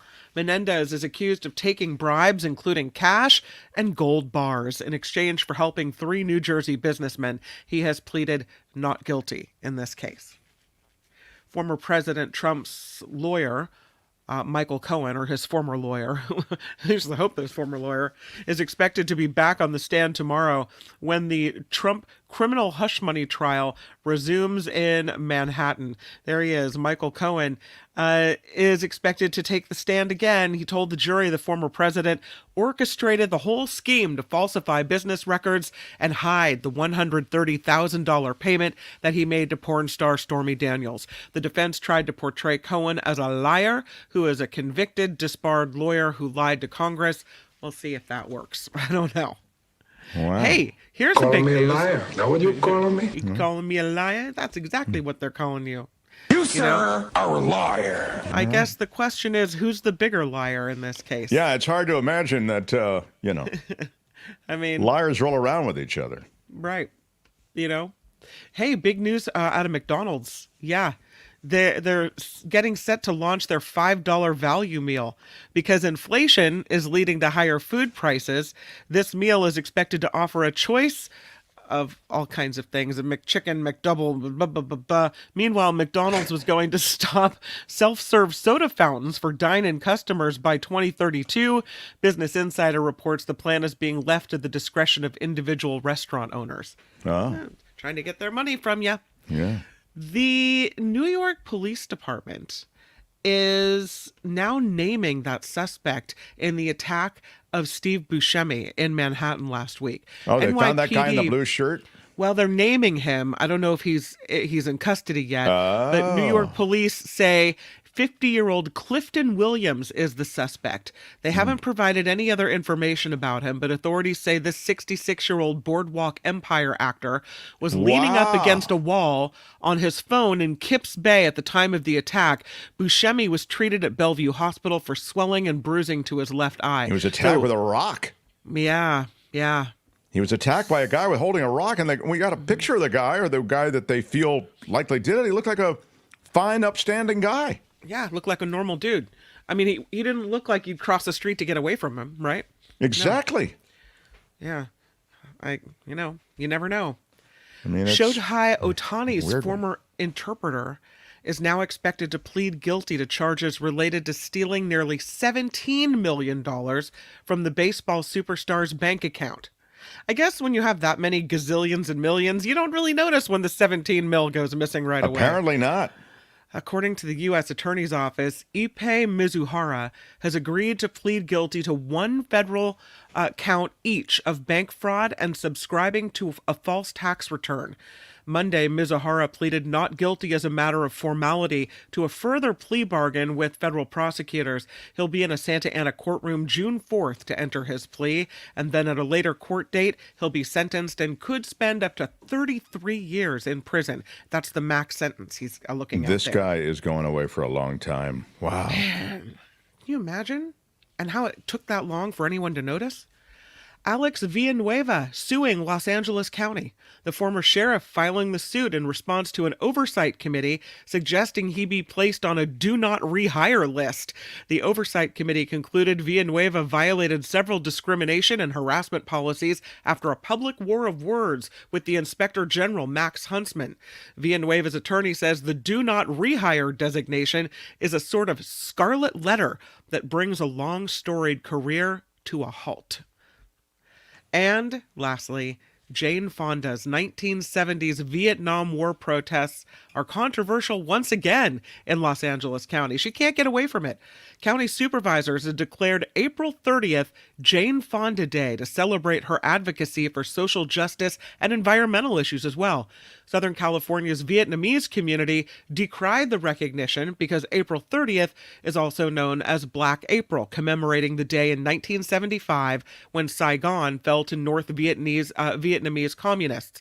50 years ago, Fonda was famously photographed posing with communist soldiers and their weapons, earning her the nickname Hanoi Jane. Supervisors are considering now moving the date of Jane Fonda Day, so maybe that wasn't well thought out. I don't know. Oh my God. You need to consult the calendar before you designate the day.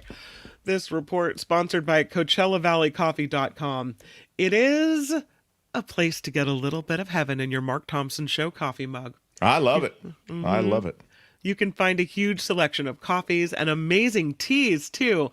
It really is quite the treat. CoachellaValleyCoffee.com is the website, and after you get things loaded into your cart, make sure you get your exclusive 10% discount just for being a Mark Thompson Show listener. I can see you taking sips of your coffee over there. All right, well, Don, tell them what the discount code is for being an exclusive. It's Mark T. This is the secret code, Mark T. This is what I hear in my head every time I... Mark T. Mark T. Every time I take a sip of the Coachella Valley coffee. All together, no spaces in between. Takes me to another place. The Coachella Valley coffee. Its richness, its magic. I love it. CoachellaValleyCoffee.com. Enjoy the good stuff. I'm Kim McAllister. This is The Mark Thompson Show. The Mark Thompson Show. We are having quite the day. We are almost full for our June Swoon meetup. It's a virtual meetup. You can join us from wherever you are in the house or, work, or you can even, I think there's a way they can zoom in from wherever they are. Like you can be at a softball tournament, wherever you are. If you've got your device of whatever kind, it's a Zoom. So you can, if you've Zoomed there before, you can zoom in from wherever you are and be part of the June Swoon Zoom. It's a virtual meetup with special guests June 3rd, 6 p.m. to 8 p.m. Pacific time. We only have 25 spots, which is why we'd like to tell you about it and make sure that you get a spot, because I think probably after today there won't be any left. We'll see. Sign up at our PayPal with a $50 donation to lock up a spot. You note meetup with your donation, and you can RSVP to mtsmeetup@gmail.com. Where is the PayPal link? It's under all of our videos. So go for it. Join us, and we look forward to seeing you. The Mark Thompson Show. Mm-hmm. Anything? You can zoom in from anywhere, but you can't be naked or anything, because your video will be showing, right? Oh. I mean, so you have Well, you don't have to be presentable. Well, you could be naked because you don't have to be on video. You can just join audio-wise if you want. Oh. But I mean, you're right. If you want to be on video and naked, that would not be what we're looking for. Yeah. Although it would be something we would talk about. I mean, just saying. There's a reason that this place is fun. It's not completely out of the question, but on Wednesdays we like to check in on the world of the world. I'm talking about the Earth, Mother Nature, the environment. We do it in a segment called It's the Planet, Stupid. The planet Earth. Some call me nature. I am very passionate about the planet Earth. A living, breathing planet capable of sustaining whatever life forms we see fit to deposit on it. Spock, judging by the pollution content of the atmosphere, I believe we have arrived. It's the planet Stupid. No. It's the planet Stupid. Our guide for It's the Planet Stupid is Belinda Waymouth. Hi, Belinda. Belinda is an eco-journalist, has oftentimes good news that we didn't necessarily become aware of. But sometimes she has a reality check. And I don't know which way she's going today. I think maybe a little reality check and maybe a little good news. You've got it. You've got it in one. That's exactly what we're going to do. We're going to have a reality check, and then we're going to go to some good news. You know how I like to finish on an upbeat note. That's my brand, Mark. That's what I'm all about. Oh, okay.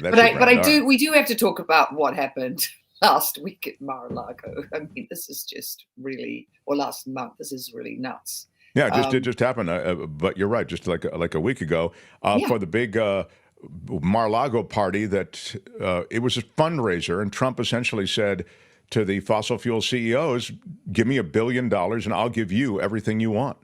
Yep, that's it in a nutshell. Yeah, you invited them down there. You know, the usual players, the guys we know: Chevron, Exxon, Occidental Petroleum, all the big players. 20 or so of them. And yeah, he said, this is what I'll give you. You'll be able to do your LNG, the liquefied natural gas, those depots. Yes, you can do those. Yes, I'll open up the Arctic. Yes, I'll get rid of all of Biden's regulations. Yes, I'll open up auctions for drilling rights in the Gulf of Mexico. And he bragged that the $1 billion, the quid pro quo, the $1 billion they'd given back, that would be a deal because they would save so much money in costs. And I mean, it's so flagrant. I mean, what is he saying? That American energy and American policy is totally up for sale? I mean, it's so sort of it's brazen. I mean, we know what campaign finance, like sort of how unethical that is. You bankroll my campaign, I get in, I reward you. But this was sort of, this took it to a whole nother level. I have a quick question about liquid natural gas, because when I reported the story, which was, as I said, like a week ago, maybe it was 2 weeks ago, this meeting, I got this in the chat, and I kind of put it to the side to have you handle it.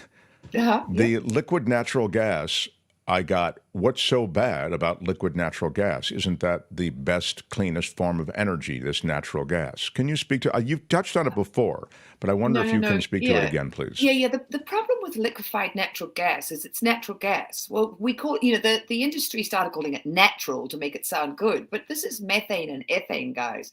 And so we have an absolute glut of this because of all the fracking. And what happened with Biden, and this was a big sort of moment, is that we already have these huge depots. We have them in Mississippi. We have them in Texas, because we're going to be exporting all this liquefied natural gas, to Europe. I mean, Russia invaded Ukraine, and, people don't want to, buy things from Russia. And that was seen as this windfall for American natural gas.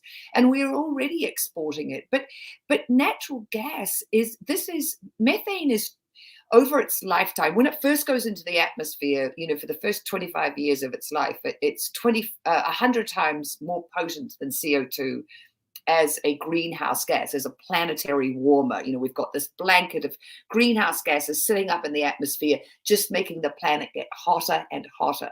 And methane is a real baddie. And the fact is, say it again. It's how many times more? Well, when it first goes up, it's 100 times more powerful as a heater upper of the planet than CO2 over its entire lifetime. Because all these chemicals, they only last for so long. It ends up being 25 times stronger.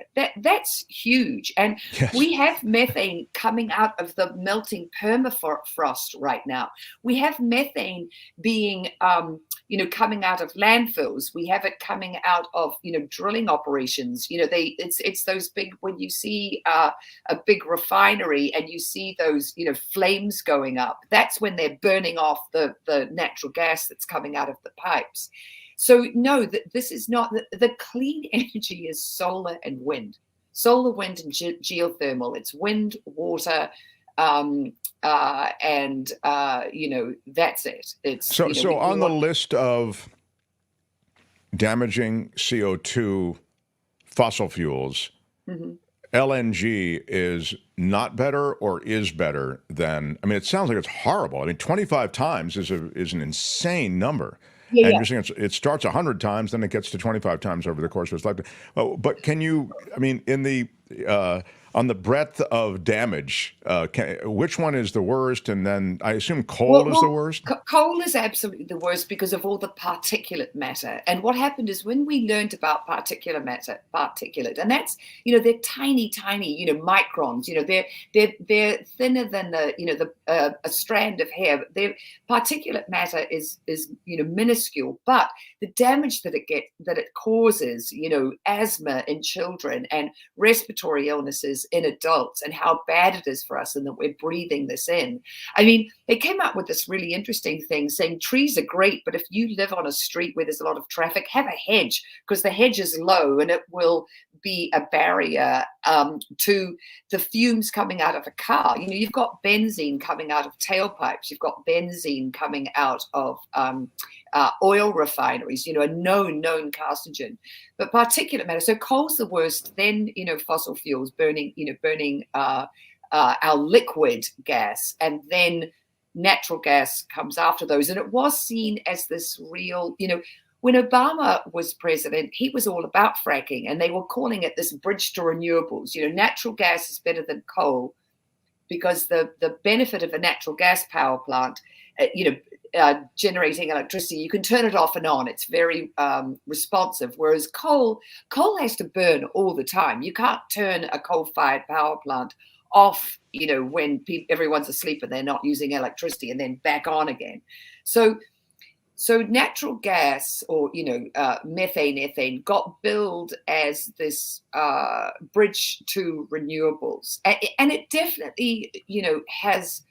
I mean, we're not going to do this on renewables only just yet, and we know that. We talked about that this last week. The world is at over 30% of renewables are generating our electricity needs right now, so we're on the way. The revolution is happening, But the other thing with natural gas is, the fracking and the chemicals that it uses, Mark, and the damage that it does to our water supplies, and the fact that the people were allowed to frack and not disclose what chemicals they were using to get that. When you go in and frack, you're after the more difficult to deal with deposits. So you've got more bedrock to get through. So you're using more chemicals with water. It's pressure and it's chemicals to dissolve the rocks. And then the other thing that happened was that, it changed the water table. And so people were having seismic shifts where a lot of fracking was going on. You were changing the level of the terrain where people, lived in their homes, so there was that damage as well. Yeah, so, it's interesting too that when it comes to fracking, there is total protection for these companies that do fracking as to revealing the actual chemicals they use to fire into these spaces way beneath the ground to break out the energy. So it's a lot of water, as you say, Yes. high pressure powered water, but that water is in this mix of chemicals. And those chemicals, and you've also, I think, suggested it in the last minute or so, contaminate potentially any number of things, from water sources that are under the surface to soil above the surface as that water is pulled out. Now that chemically treated water. So fracking's got a lot of issues too. I mean, clearly it's all a dirty business. So, but it's interesting because we do get comments about this every time we talk about it. So I did want to get it clear. Now back to your point. Now, if we go back to those promises that Trump has made to the fossil fuel companies, where does that leave us? So he'll undo all of these various regulations that are getting us on the way to cleaner energy. And now he's making this deal with the CEOs on these fossil fuel companies. And where does that leave us? Well, the other thing that got revealed last week is that these fossil fuel companies, they are writing right now these executive orders that Trump, if he, did win, which, I don't think is going to happen, but that's just, my opinion, that he would sign these executive orders the minute he got into office, and they increase oil drilling, gas drilling, taking away regulations, but they're being written by the fossil fuel industry for themselves and their profits. So, of course, what's great is we know this has happened, and we sort of know the level of this, sort of brazen. I mean, it's corrupt. It's basically saying that our policy and our energy is up for sale. If you give me, campaign contributions, I give you, a free pass to pollute, to, keep us on the path of, increasing greenhouse gases in the atmosphere. So already we've had the Senate oversight, Democrats from the Senate Oversight Committee have jumped in to investigate. And we've also got the Senate Budget Committee have also said, well, of course, we're going to investigate too. And I just have to talk about the chair of this committee because I'm a huge fan, Sheldon Whitehouse. He is he's a senator from Rhode Island, and he's a huge. He's the greatest. He's unbelievable. This is a man who, during a 9-year span from 2012 to 2021, he made 279 speeches. He did it weekly from the Senate floor whenever the Senate was in session. Time to wake up speeches, they're called. I actually tweeted them to you and our listeners. Yes, I'm just retweeting it right now. It's funny you say that. Yeah. Yeah, because this guy, I mean, he's so, he's indefatigable in his fight against, climate change and corruption. And It was, in fact, interestingly, last month, it was a joint investigation by these two very committees, the Oversight and the Senate Budget Committee, that uncovered, fossil fuels, fossil fuel companies just brazen, this use of dark money and years that they have been obfuscating the truth about climate change, lobbying to get any kind of climate law not enacted, any kind of regulatory policy thrown out. And in his speech, he really joins all the dots between what the fossil fuel company has done as far as the Chamber of Commerce and the Association of Manufacturers, and how they came out so strongly, against anything to do with climate change. He's a huge champion for the ocean and what climate change is doing to the ocean. In fact, his wife, I've spoken on a panel with her about ocean health, and she works for the Ocean Conservancy, or did at the time. But the fact that he has, made these speeches. Now, what's interesting is that in January 2021, he made his last of these weekly speeches, number 279, and he said, I am going to, my little pilot light that I, light every week on the Senate floor about climate change, I can turn that off now, because Biden is here, and Biden is going to be very tough for the environment, and Biden has been, and that was when Senator Whitehouse, Sheldon Whitehouse said, I can, hang up my, my weekly speech. But if listeners are interested, go on and read it, because he really, he very clearly takes you through the sort of process and what fossil fuel companies are doing, and the sort of extent of their nefariousness is really, really front and center right now. I mean, this should be all over the paper right now, rather than this trial that's going on in New York, because this is our health. This is the planet. This is what Trump is selling, to these guys. Yeah, White House is so good at tracing the connection between dark money and money generally, political money, and the kind of legislation that you're talking about. And he does it with the Supreme Court and also other justice appointments, and he does it with this, with the way that the fossil fuel industry has captured the legislative bodies in America. Yeah, and he's been nonstop.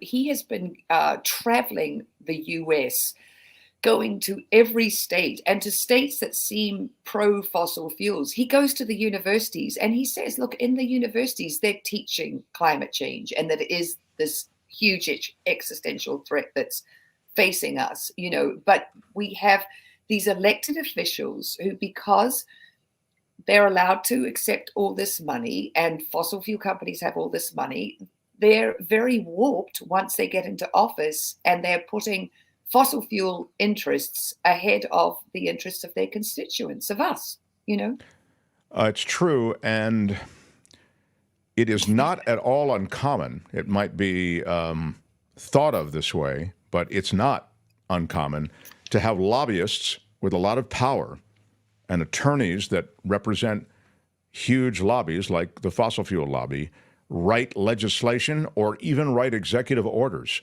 But what is extraordinary is to have a presidential candidate unapologetically say this quiet part out loud, which is essentially, give me all this money, and then you write the executive orders, and I'll sign them. I don't care even what's in them. We know that that's Trump's style, That is, he doesn't care. He's about himself, and he's about turning his existing wealth into greater wealth, which he can do, at the foot of the American taxpayer. But to have him unapologetically state it this way, it's extraordinary. It really is extraordinary. And I hope you're right that he doesn't win, but, it's going to be close because of the way we do elections in this country. Now give me some good news. Okay, now for the good news. I don't know. So Kim told me about this one. It's fantastic. So in San Francisco, they are looking at, banning forever chemicals, the PFAS, the ones that never go away that we talked about a few weeks ago when Biden said, hey, no more PFAS in the drinking water of the American public. This is not okay. And San Francisco is saying, hey, we can't have PFAS in the firefighting gear that our men and women who so bravely, are fighting fires. I mean, do you know that the World Health Organization has actually categorized the job of firefighter as a carcinogenic job? Because when you run into a blaze, there are so many chemicals that you're dealing with in a house, or the burning plastic, asbestos, all of this stuff.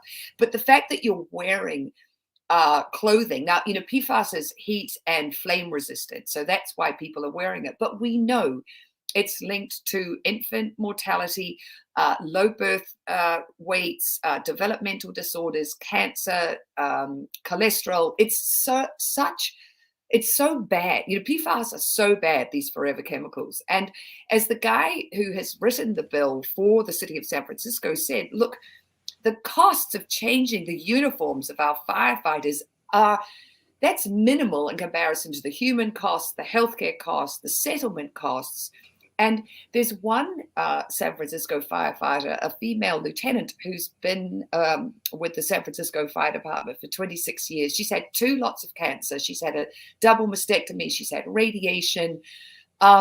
And this just, we just have to stop it. And we've got 11 San Francisco firefighters right now testing out different materials in their, the jackets and the pants and the gloves and the, everything that they wear to see, how well they do, on the job. And I just think, you have one, department that does this, and then other departments obviously will follow suit. Because when you read about the illnesses that firefighters, get from years of being, a firefighter, it's just not okay. These guys, these men and women are heroes. And also with climate change and increased fire, they're going to be even more important. And so we really need to take care of them. It's such an interesting world in which they operate, because they're doing so much good, and yet they're exposed to all of these things that are so very toxic. And even those fires that take place in the brush and forestry around California and elsewhere, but just because we're in California, there is a release of natural chemicals and all of that. I mean, in other words, there's a toxicity to just that burning, just the burning of wood. So, it's wild that we would, put these firefighters. I mean, you stated perfectly, I guess, when you say, the idea is that this stuff is fire resistant. It's a fire retardant and it's fire resistant. I guess that's why it exists. I mean, and that's why they wear it. But it's. But now we know better. The fact is, now we know better. And San Francisco, give them credit. Yeah, I mean, here's a city that's falling down in a lot of places, but give them credit for no more of that in the stuff that they'll be wearing, Yeah, it's big. It's big. Do I have anything else for Belinda before we say goodbye? I think that's it. I have a couple of comments, but they're related to politics. I'll take them after you're done. Okay. I've got one other good news thing, but we could do that next week because it will need a little more time. And it's okay. We'll let it breathe next week. Until then, let people interact with you on social media. You can find her across social media at Belinda Waymouth, Waymouth. Thank you, Belinda. And that's It's the Planet Stupid for today. Bye-bye, everyone. Thank you. More It's the Planet Stupid. No. It's the Planet Stupid. Next time, only on The Mark Thompson Show. The Mark Thompson Show. Let me just take a couple of comments before we finish up. On what I'll take the ones on what we were just talking about first. Doug said, on the he doesn't know what he's signing for. The executive order drafted by the CEOs or drafted by their lawyers and lobbyists. I got to disagree, says Doug. President Trump knows what he signs for. He may know the basic concept, but he absolutely does not know the policy. He's not underpinned by any policy at all, Doug. I completely think that that's demonstrably the case over a 4-year period. You can point to any number of places on that history of Trump in the executive office. He signs stuff. He has no idea what it specifically is. He just has a general sense of what it is. And maybe your point is that he has a general sense. Okay, then we agree. But then he just goes out and thumps about it and talks about it and advertises it. I hate Trump, says Randy, but he put that right out there, saying what all politicians do anyway. Yeah, I mean, it's interesting that you would recharacterize that as a positive in any way. It's like saying, well, he's corrupt, but at least he's out front on his corruption. Okay, if you want to give him points on that, go ahead. I'm not giving him points on that. But, I mean, it's sad, I think, that the American electorate tolerates that kind of corruption up front, but the legalized corruption that exists in our government, it's indisputably there, and so you're right. I mean, at least Trump talks about it up front, so again, I just... Tom, look at this. Tom, for a $20 super chat, he mentions my bruised ego. Big shout out. I hope this helps with your bruised ego caused by the LAPD this morning. How dare they not recognize you? Exactly. If you're tuning in late, Do you know who I am? was I'm kind of a big deal. Aroused from my bed at 2:45. Courtney, I might have slept through it. It sounded like something going on, but I've been exhausted. I am so underslept, and I think I might have slept through it. So the alarm went off, and cops come, and 911 is called, all that stuff, and with all the stuff I've done with the cops, all those shows I've narrated with cops, and all those benefits I've emceed for cops. The young people, they didn't know me. The young cops. Maybe they did. Maybe the LAPD is very sophisticated in treating celebrities like normal people. I mean, they're not, it's not like Petaluma PD. They're not going to be, maybe LA, maybe there's a policy in place that, okay, when you go to the celebrity's house, don't act like it's a big deal.